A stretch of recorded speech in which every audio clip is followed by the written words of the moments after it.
കാണിച്ചടാ, എല്ലാവരും ശ്രദ്ധിച്ച് കണ്ടോ. ഇതാര് വരച്ചതാന്നല്ലേ? അതെ, എൻ്റെ ഫ്രണ്ട് വരച്ചതാന്ന്. അതായത് ഞാൻ കുറേ ദിവസങ്ങളായിട്ട് ഇവളെന്നോട് ചലഞ്ച് ചെയ്തിട്ടുണ്ടായിരുന്നു, എൻ്റെ ചിത്രം വരക്കണമെങ്കിൽ 7 ജന്മം ജനിക്കണം. അതേടി, ഇതാ കണ്ട് അർമ്മതിക്ക് കണ്ട, നിന്നെക്കാട്ടിയും നല്ല അടിപൊളിയായിട്ട് കുട്ടി വരച്ച ചിത്രം. അപ്പോൾ ഇതിൻ്റെ ഡീറ്റെയിലും കാര്യങ്ങളൊക്കെ ഞാൻ നിങ്ങൾക്ക് പറഞ്ഞു തരാം. ഇതിൻ്റെ ഡീറ്റെയിൽ, അതായത് ആ കുട്ടി ചിത്രം വരക്കുന്നതാണ്, ആദ്യം എന്നെയാണ് വരച്ചത്. അപ്പം ഞാൻ പറഞ്ഞു, ഞാൻ വെറുതെ ജസ്റ്റ് ഒന്നൊരു കൗതുകത്തിന് ഞാൻ അവരോട് പറഞ്ഞു, നിങ്ങളൊന്ന് എന്നെ വരക്കുമോ? കാരണം എന്ന് ചോദിച്ചു കഴിഞ്ഞാൽ വേറൊന്നും കൊണ്ടല്ല, ഇവളിങ്ങനെ ചലഞ്ച് ചെയ്തിട്ടുണ്ട് പ്രിയനോടും അതുപോലെ തന്നെ ഒരുപാട് ആൾക്കാരോട് ചലഞ്ച് ചെയ്തിട്ടുണ്ട്. ഇവളെ ഇങ്ങനെ ചിത്രം വരക്കുന്നുണ്ടെങ്കിൽ 7 ജന്മം ജനിക്കണമെന്ന്. അപ്പം നീ 7 ജന്മം ജനിക്കാനായിട്ട് ഇരുന്നോടി. ഇതാ കാണുക, ഇതാ എൻ്റെ കൂടെ പഠിച്ച ഒരാളെനിക്ക് വരച്ച് തന്നെയാണ്. ഈ താത്ത ജസ്ന സലീം എന്ന താത്ത പടു അണി ട്രാപ്പുകാരി. ഇതൊന്ന് കാണുക, കണ്ടോ? എന്താണ് അഭിപ്രായം എന്ന് നീയും തന്നെ പറയണം. കേട്ടിനാടി പുല്ലേ? ഈ കൃഷ്ണൻ്റെ മുഖവും നിൻ്റെ കൃഷ്ണൻ്റെ മുഖവും നീ നോക്കുക, ഇതെന്തൊരു തേജസ്വാണെന്നുള്ളത്. കാരണം അവർ 7 ദിവസം വ്രതം എടുത്തിട്ടാണ് ഈ ചിത്രം വരക്കുന്നത്. അത്രയും വൃത്തിയും വെടുപ്പും. കാരണം അവർ ദേവി ചിത്രങ്ങൾ വരക്കുന്നൊരു ആളാണ്. അപ്പോൾ അവരെന്നോട് കൃത്യമായിട്ട് പറഞ്ഞിട്ടുണ്ട്. ഞാനിപ്പോൾ കുറേയായി വരക്കാത്തത് വേറൊന്നും കൊണ്ടല്ല, പിന്നെ വരക്കാൻ തുടങ്ങി കഴിഞ്ഞ് കഴിഞ്ഞാൽ മീൻ കൂട്ടാൻ പാടില്ല, ഇറച്ചിയൊന്നും ഭക്ഷണമൊന്നും അങ്ങനെ ഇതാക്കാൻ പറ്റൂല എന്ന് പറഞ്ഞതുകൊണ്ട് ഞാൻ പറഞ്ഞു 7 ദിവസം ഞാൻ വെയിറ്റ് ചെയ്യാം, 7 ദിവസം നിങ്ങൾ വ്രതം എടുത്തതിന് ശേഷം നിങ്ങൾ വരച്ചാൽ മതിയെന്ന്. ഒരു 10 മിനിറ്റ് കൊണ്ട് വരച്ച ചിത്രമാടി. അങ്ങനെയാണെങ്കിൽ ഒരു ദിവസം മൊത്തമായിട്ട് ഈ ചിത്രം നല്ല അടിപൊളിയായിട്ട് വരക്കുന്നുണ്ടെങ്കിൽ നിന്നെക്കാട്ടി നല്ലോണം വരക്കാൻ അവർക്കറിയാം എന്നുള്ളത്. നീ വരക്കുന്നത് കോപ്പി പേസ്റ്റാണ്. ഞാൻ ഒരുവിധം ചിത്രകാരന്മാരോടൊക്കെ ഞാൻ ചോദിച്ചിട്ടുണ്ട്, മേലെ തലമൂത്ത ആൾക്കാരോട് വരെ ഞാൻ ചോദിച്ചിട്ടുണ്ടായിരുന്നു.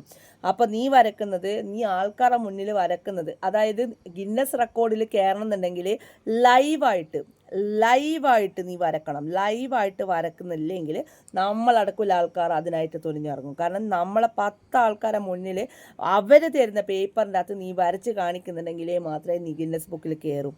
അല്ലാതെ വെറുതെ നീ വായിട്ട് അടച്ചതിനെ കൊണ്ടൊന്നും ഗിന്നസ് ബുക്കിലൊന്നും കയറാൻ പറ്റൂലടി.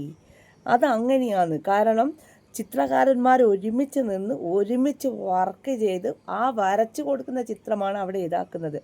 പിന്നെ നീ നീ സ്വന്തമായിട്ട് നീ വീട്ടിൻ്റെ ഉള്ളിൽ നിന്ന് വരക്കുന്നതൊന്നും അത്ര നല്ല ഇതൊന്നുമല്ല. കാരണം കോപ്പി പേസ്റ്റ് ആർക്കും വേണ്ടിക്കലും ചെയ്യാം. ഞാൻ ഇത് പറയാൻ കാരണം വേറൊന്നും കൊണ്ടല്ല, ഞാനൊരു ചിത്രകാരനെ മെയിനായിട്ട് ഞാൻ വിളിച്ചിട്ടുണ്ടായിരുന്നു. ഞാനിത് പറയുന്നതിന് മുന്നേ ഞാനിങ്ങനെ പറഞ്ഞു നോക്കട്ടെ.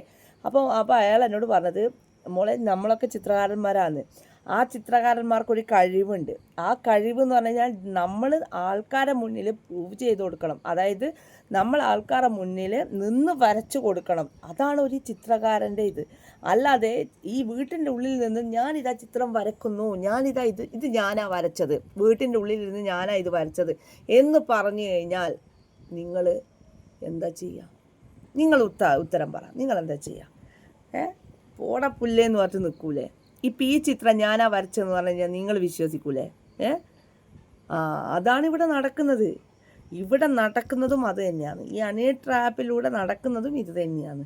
അതുകൊണ്ട് തന്നെയാണ് എല്ലാവരും എതിർത്തത്.